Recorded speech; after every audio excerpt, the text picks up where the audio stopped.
Coventry, a city of 3 spires, 100 miles from London, 26 miles from Birmingham, Europe's motor city, the home of Jaguar, Triumph, Massey Ferguson, Elvis, and many more industrial giants. Part of the worldwide entertainment circuit with performances by Lauren Hardy, Cilla Black, Ken Dodd, Cannonball.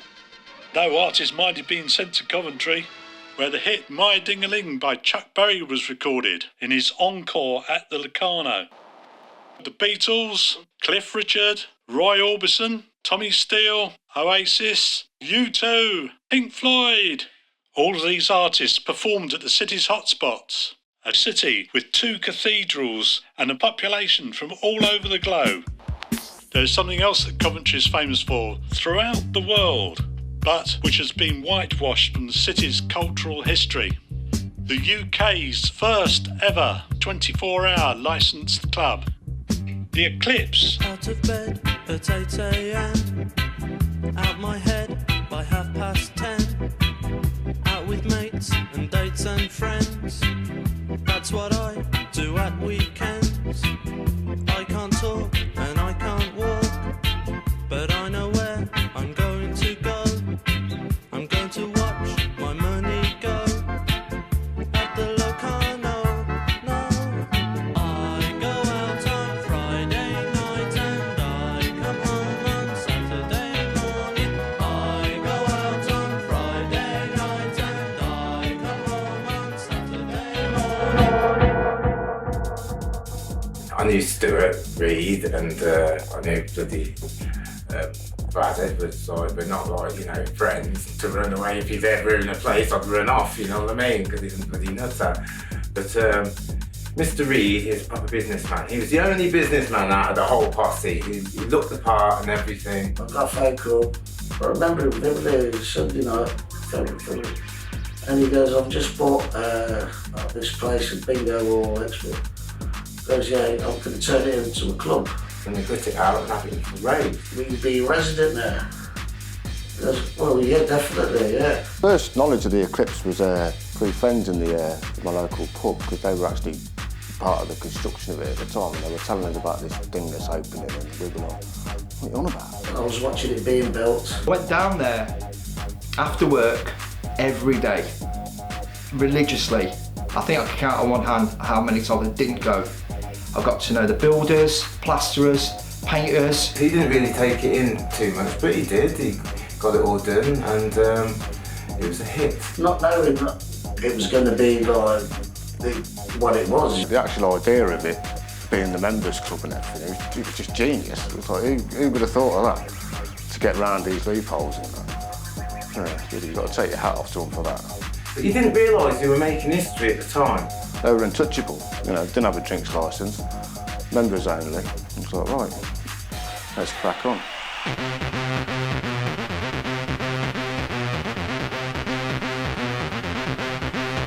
Stuart and Barry were like, they were the owners of the Eclipse. Stuart was he was the creative one. He was the one who always sort of organised flyers, the pirating of the DJs, mixtapes. Yeah, I mean, Stuart was like just a normal guy to me, man. If I didn't know Stuart was the owner of that club, I wouldn't have known. Like, Stuart was the person that started off the tape pack.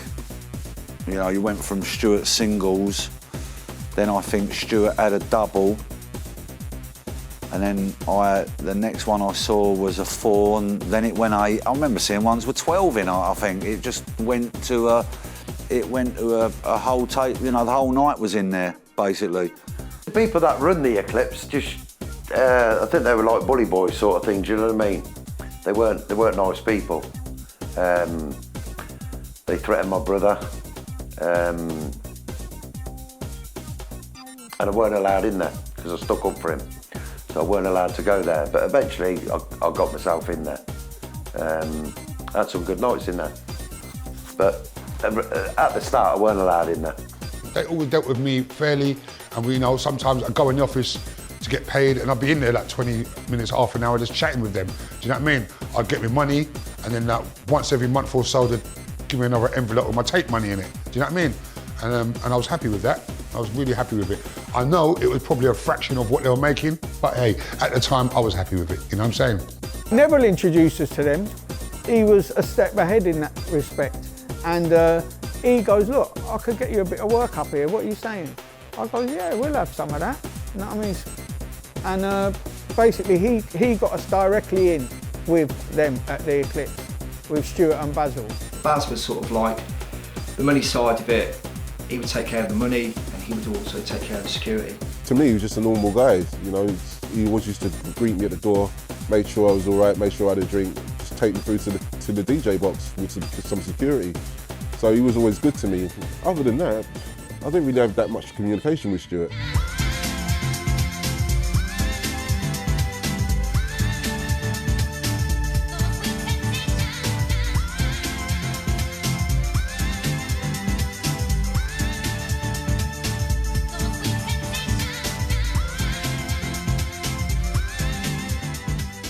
I looked at the decks and I thought, you can't use them. And then they had that Snobs Roadshow, put decks in there. First of all, the Citronic, no one uses them. I said, you're mounting them on bed springs. And they were all screwed in and everything, you know, like bouncing. Once they start touching them, the vinyl starts springing off. So he goes, well, that's what I've been told to buy. And I said, look, they're not even direct drive. I goes, nah, shit, you have to get rid of these. You know what I mean? No respectable DJ is going to play on them. I said, don't worry, I've got some decks. I said, he goes, can I borrow them? I said, yeah. You can borrow them on the agreement that you put me on DJing. He goes, right, I'll put you on. It was just raw. It was just, as you see what you get, you just had a little speaker in the corner and a very, very thin amplifier underneath the decks that you just controlled to turn up your monitor. There's nothing flash. The flashiest thing that you had in the Eclipse was just below the turntables. You had the lasers. It was a ramshackle place. It wasn't posh by any nightclub standard. It was thrown together. The original DJ box was crap. You know, you're up in the balcony playing, looking down on that dance floor. It was always buzzing. Do you know what I'm saying? No matter what time, it was just buzzing.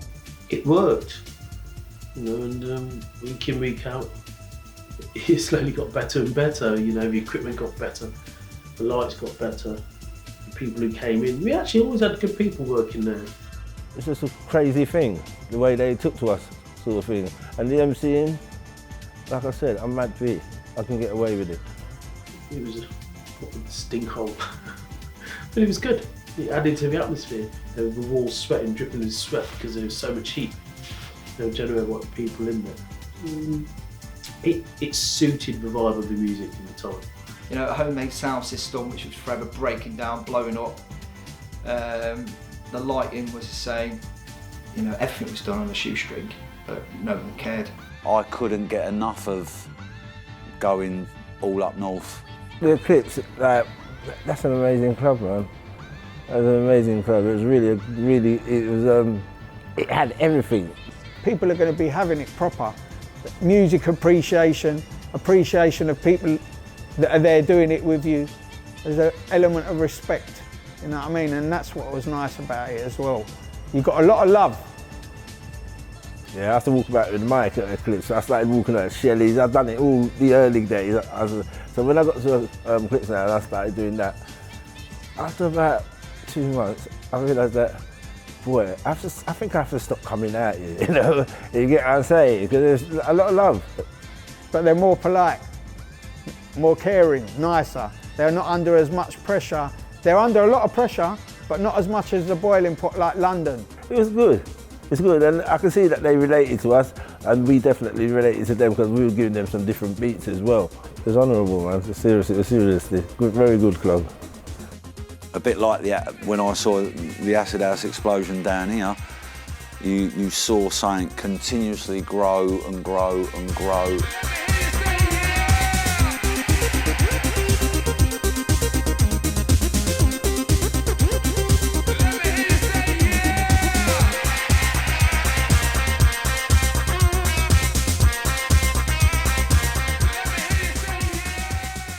I can remember the first time I went there, you know, and you parked underneath the flyover. That's where it all used to start before you got in, you know what I mean? When we were taking us up in the car park and dancing in the car park. So many people from all over the country. There was Scottish coming down, there was Newcastle, Leeds, London, Bournemouth, Brighton, Wales, Scotland. I mean, even people from Northern Ireland, even France one night. Is this going to be here every week? Is this really here?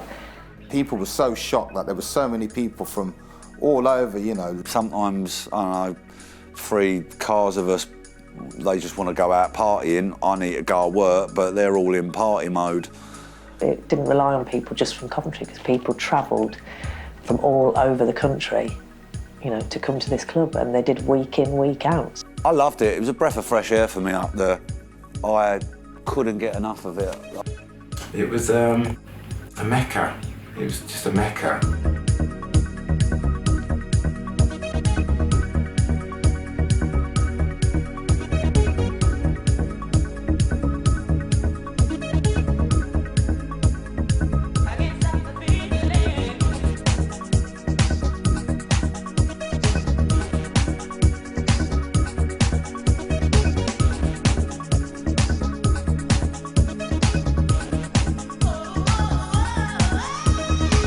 Yeah, the energy was just something else. My old man, I can remember when I said I'm getting a ticket to go to a club for 15 quid, 20 quid, he couldn't believe it.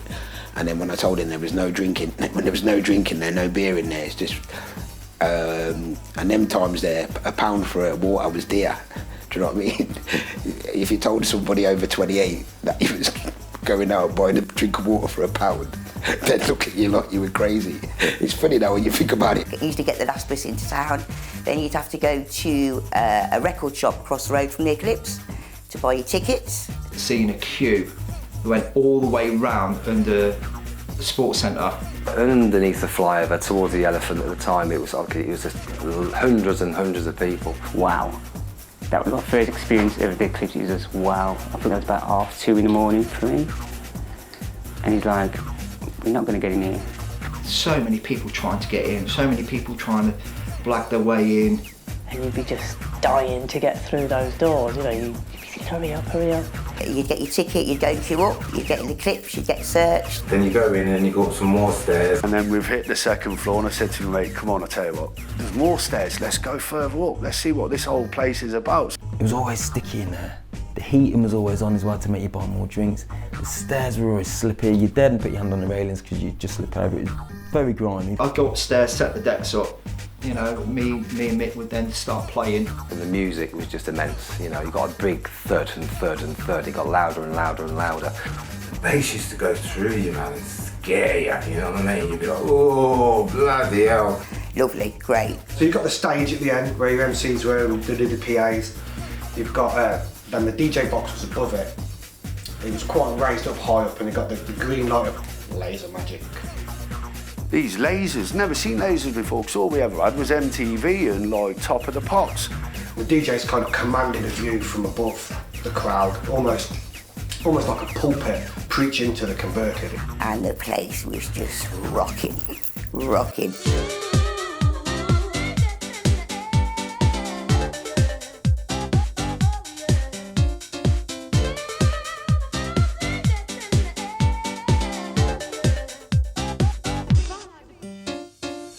The Eclipse and Shelley's, they were like the two, you know, people went up and down the country to different raves, you know, Pandemoniums, Perceptions, you know, the airfields and at Donington Park and stuff.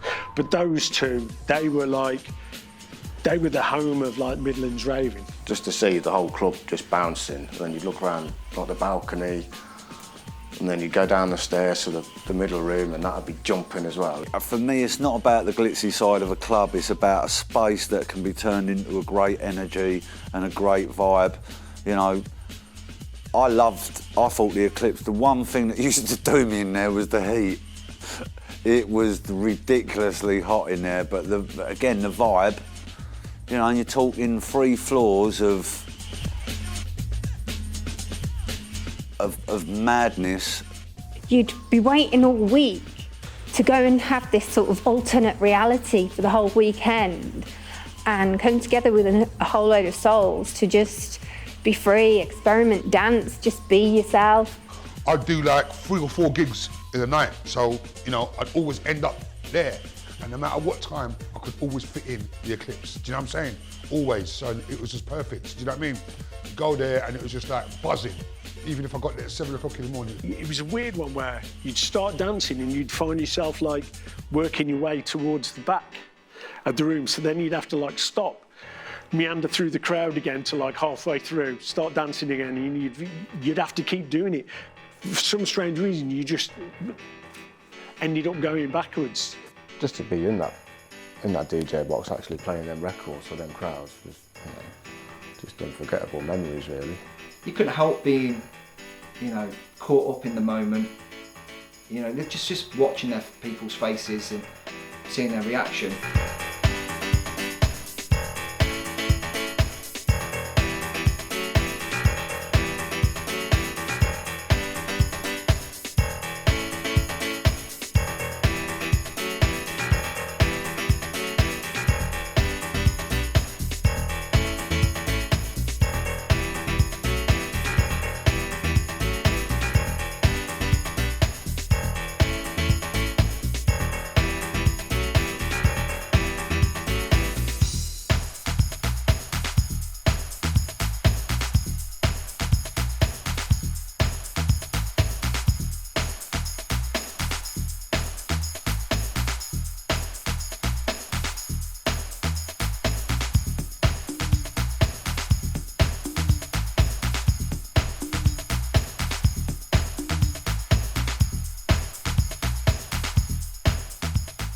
Very early sort of time in the Eclipse, that was pretty much it. It was the same format, you know, Cold Cock, Sasha, a mix of breakbeats, jungle, and then Sasha would come on and play the coolest house music, coolest northern music, Italian house.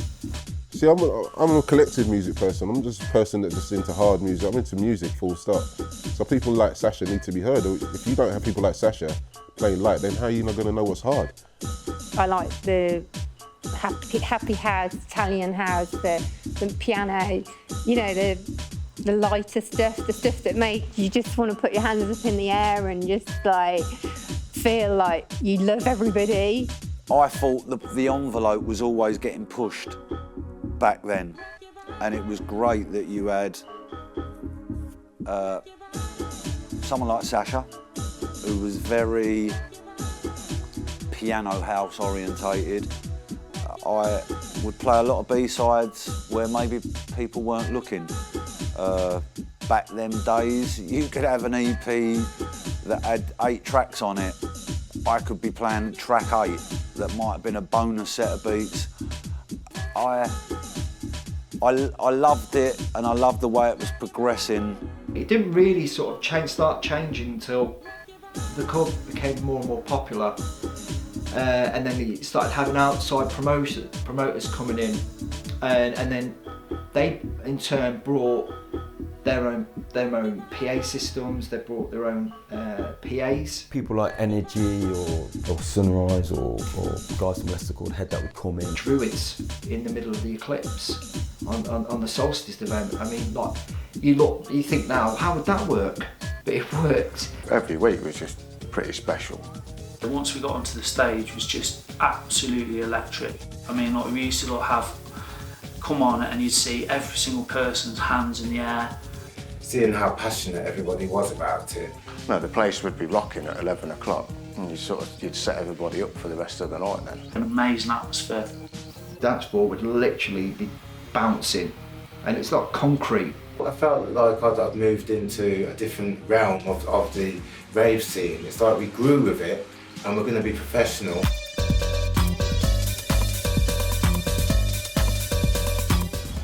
The Fierce Ruling Diva were an act from Amsterdam. We were doing the Warp Network tour, and we played at the Eclipse as an XS21. And one of the agents that used to regularly call the Eclipse had flown them over. So I've got the Fierce Ruling Diva over, would you be interested? Then Infiltrate started to break, through and be a bit of a tune at clubs. Oh, they're great. They're great, Stu. Get them. They're really, really good. Right, okay, we'll have them. We hadn't done any alternate PAs at all, and we were asked, will you do an alternate PA at the Eclipse? I'd always thought by their music they were from New York. No, they were from like the sort of sex trade in Amsterdam. I thought people are going to think it's a bit of a con if they've seen us 1 month, 2X stands, 2 guys, keyboards, the whole thing, and then all of a sudden we're there, look exactly the same. Wait a minute, didn't I see them the other month?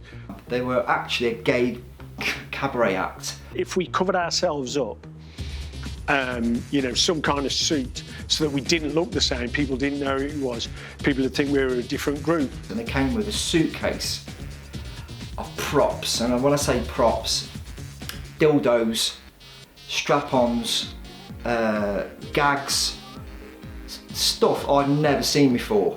My brother was in the RAF at the time, so I said to him, have you got any, you know, like overalls or whatever?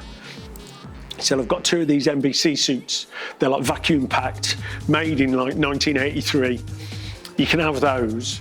And I looked at Mick and I said, they're gonna get absolutely destroyed in here. Because they pull that stuff out, they're gonna cause a riot. So I thought we need to cover up the rest of your face. And because of like the whole acid house thing and the UV day glow thing, get some masks, spray them fluorescent yellow so they glow, put an A on for alternate Bosch, that'll do. And it was supposed to be 1 gig, that's what we'd wear, and that'll be it. But I did say to Stuart, you know, you might have to have a word with them to tame it down a bit. We did infiltrate a couple of tunes off the first EP. And for some strange reason, but when people were like dancing in the crowd, you'd point at them, you know, just like, oh yeah, you, blah, blah. And people think, oh, they mean that I want to come up on stage. All the ravers that were at the front of the stage sort of cushioned it a little bit, so they were really into it. And because the music that they were performing was very sort of high tempo, energetic. Like loads of people just started coming up onto the stage and dancing away. So we had like about 10, 15 people on the stage by the end of the PA. But it proper went off. One of the tracks, particularly Believe, was like a big tune in the Eclipse. We just went over a storm.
Dance music, that's what we were there for. All of us were there for the same reason.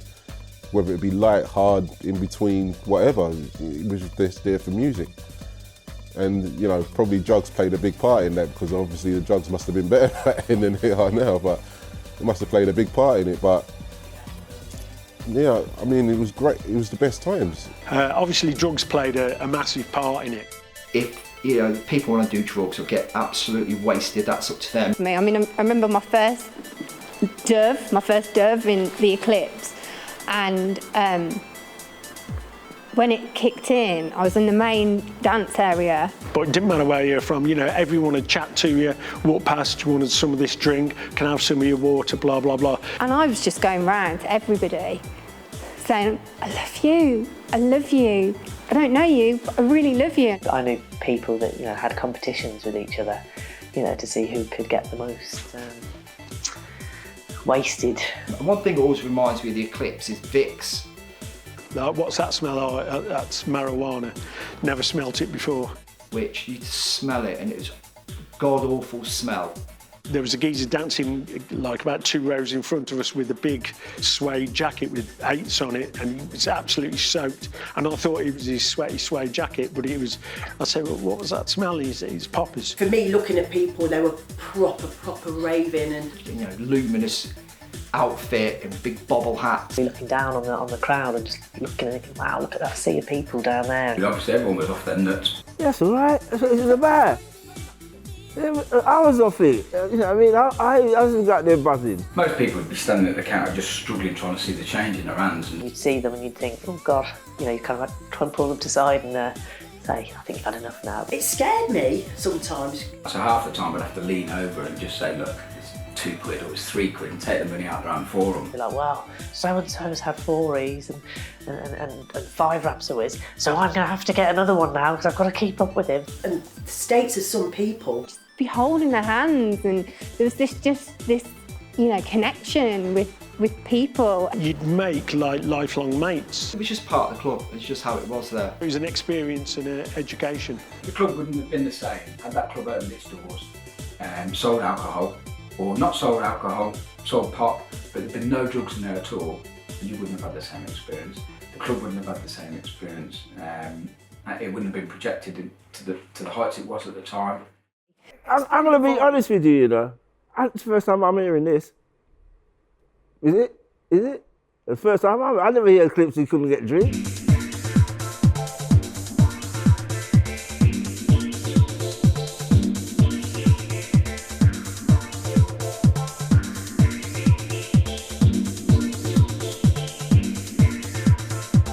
Looking back on them days there, it was crazy because they created a whole industry and they set a model that was copied worldwide. We had the best club in the whole country at the time. To the sound system, to the production. You used to stay there till 8 o'clock every Friday and Saturday. The Eclipse was a place that everyone wanted to go. Maybe you thought you were missing something. To the people being friendly to make sure everybody's okay. You thought, well, I've got to wait for my money anyway. Because I think you used to do it on purpose. Because we had it on our doorstep. I don't think we realised how good it was. You'd be there till 8 o'clock, like, come down, like, son, give me 50 quid. Moving it forward, it was never ever about, oh yeah, we'll just stick to that because we know that works. You had people like Joey Beltram there. I went there loads of times to see like Jerry Beltram when he played. Lauren Garnier. And I said to Stuart, if you get Frank the Wolf here, that'd be amazing. I wrote a letter to him and he responded 2 weeks later, I'd love to come to Coventry, and he absolutely rocked it. Once again, it was about bringing in new people, like mix it up in a bit, rather than just keeping it to the same old, same old. In fact, if you missed a week, if for some reason you didn't go, you'd be kind of sat there and you wouldn't be able to sleep because you'd be thinking, oh, I should be there, I'm really missing out on something here.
was a very experimental place. We could go there and play tunes. The lineups at the time where you'd have me, Mick and Mick, Sasha, Pixie, and so you'd have that northern atmosphere, sort of, so to speak, in there. You know, everyone would come down, they come from all corners of the country, but you'd have Preston, Manchester and all that, and that's what they were up for, that hands in the air, uplifting stuff. Some people would play techno, some people would play sort of lighter sort of house, some people would play more breakbeat stuff, some people would be playing more sort of classic warehouse stuff. So as things evolved, you know, the influence of sort of Belgium, a lot of techno was coming out of Belgium, and the DJs themselves, there was a divide in music. There was no boundaries to it. One minute you'd have someone playing breakbeat, then you'd have someone playing techno. There was no rules in this time. It was the rave scene breaking up and branching out into all different genres of music. In Coventry, we were ruled by the London crew, really. These different artists were brought into Coventry. You know, again, you had Groove Rider. But I remember they always treated me differently. Dirty stabs and sounds. Okay, not even in London I was getting that sort of treatment. But I never knew why. Do you understand what I'm saying? I was thought, oh, I'm only playing music. But now I think about it 30 years later, it's because of the style of music I was playing. Tougher and tougher, and it was getting sort of less melodic, and it got faster.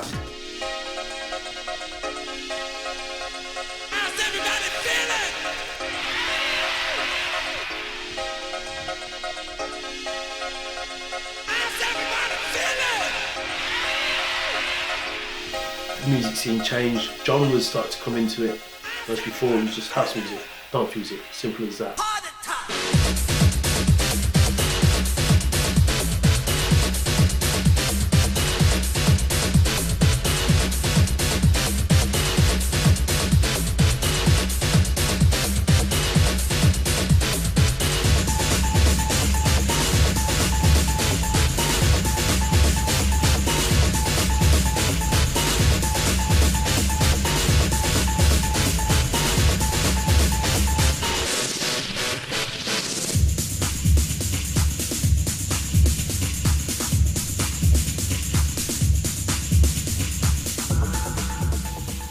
And we knew that, like, deeper north, that Shelley's was still doing its thing that time, and that was like that's where people wanted to go and put their hands in the air. Or if you wanted to go to the Eclipse or whatever, if you're going to go there, you're going to get some grimy beats in your head. Well, from me, where anyway, I don't know what anybody else was doing, but that's what I was about. House was portrayed as the gays. That should just explain. Got nothing against gays, got nothing against anything, but that's how it was then. We'd go there and test out our tunes. We cottoned onto it. Jason, the selector, and Mikey cottoned onto it. You get what I'm saying? So we started kind of stretching it a bit to our kind of beat. You could play tunes that you couldn't necessarily play elsewhere. A lot of the people, like I said, we're coming from dancing most of our lives. House music's for pussies, you know what I mean? We like the hardcore, we like the... Well, not hardcore, Coventry wasn't hardcore, but we used to call it hardcore, right? It was house with all the hoovers and chainsaws and all that lot going on, right, yeah? You know, that's what we called hardcore. Some places people be like, oh, I don't know, but when you go there, you can really lay it down. I would slip out to Belgium. I had a couple of little shops out there because for me, that sound that they were coming out with, they was ruling it for me.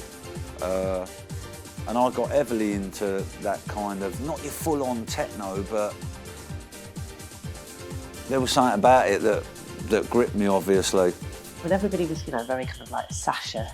They were all for Sasha. I mean, don't get me wrong, you know, I could appreciate Sasha's sound to a certain degree. It wasn't the sound I wanted to hear when I was out. You know, everyone's like on this hardcore tip, the speakers are howling, it's all dark and everything, and he'd come in with a Whitney Houston kind of thing going on. I always found it a bit too singy and a bit too la la.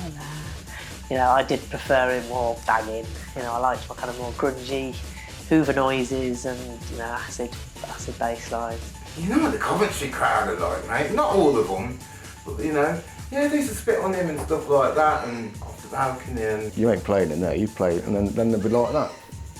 When you're playing, you play any of that faggoty shit, you're going to get your throat cut. I weren't happy with that at all, you know.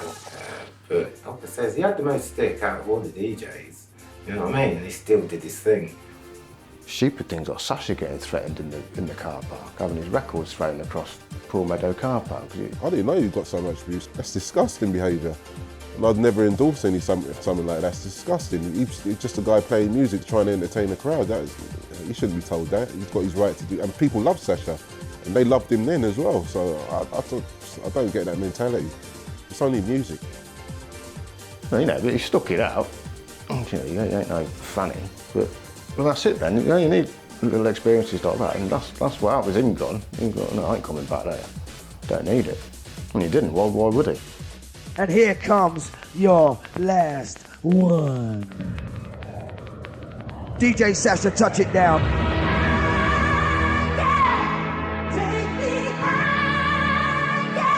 Yes, indeed. Are you? Energy. Energy. Respect and thanks goes out to DJ Sasha.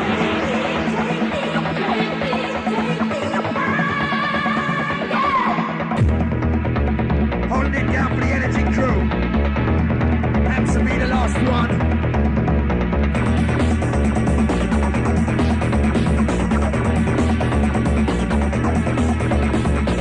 Don't forget tomorrow night, getting all the way through right here. Same place, same venue, same time.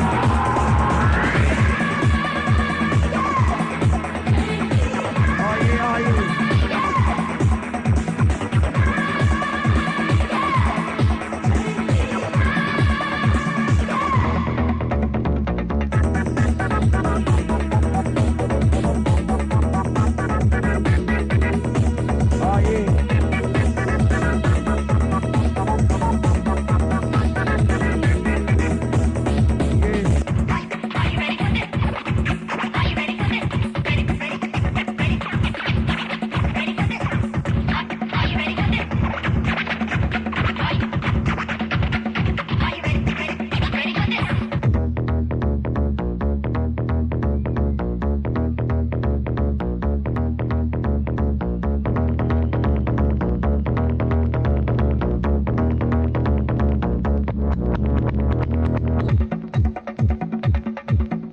Oh yeah. Sounds of Energy on a Sunday morning. Right here in Coventry.